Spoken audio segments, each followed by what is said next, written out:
Just got back from Philly, and whenever you travel, you notice things about where you live that you didn't see before. And I've got to say, New York is the only city in America where the rich and the poor live together. That's not to say everything is perfect, but in other cities, such as in Los Angeles, the rich live in gated communities, and they get in their cars and they go on their freeways and they go to establishments where only the rich go, and they are fully isolated from all the problems. But in New York, that is not an option. The rich can enjoy many luxuries here, but they cannot isolate themselves from the harsh realities of poverty. You could have a $10 million house in Chelsea, but across from you could be the projects. You could live in one of these beautiful apartment buildings, pay $5,000-$10,000 a month, and your neighbor could be someone who's in a rent-subsidized unit. Simply put, in New York City, you cannot avoid the other. There's always someone there. You could go to any corner of Manhattan where the richest people in the world live, and there is no shortage of projects and rent-stabilized units. If you come out of your apartment, walk on the sidewalk, same thing.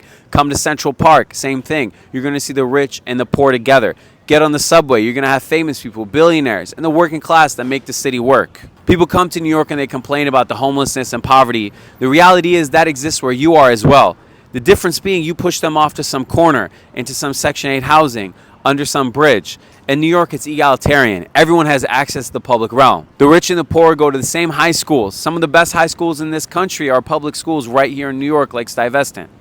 If you want to go to other amenities like the Met or great parks, everything, it's all egalitarian. Everyone accesses it for free or near free. Coming from the perspective of someone with a more humble background, I like that New York City is a place where people like me can access all the amenities that are usually reserved for the millionaires, centillionaires, and billionaires in other places. You know, in a city like Dubai, if you're poor, we talk about the wrong side of the tracks. Well, in the modern world, we have wrong side of the highway. And in New York, there is no such thing.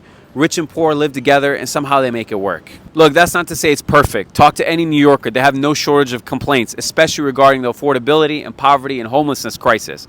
But that is to say that in New York City, the starting point, the beginning assumption is that rich and poor will live together and they will continue to live together, unlike other places where the starting point is segregation and separation. So that's it for me for today. If you want more New York content, let me know in the comments. And if you are in New York, join me every Wednesday at 6:30 at my personal home for the Rumi Reading Circle. The link is in my bio. I'd love to see you there.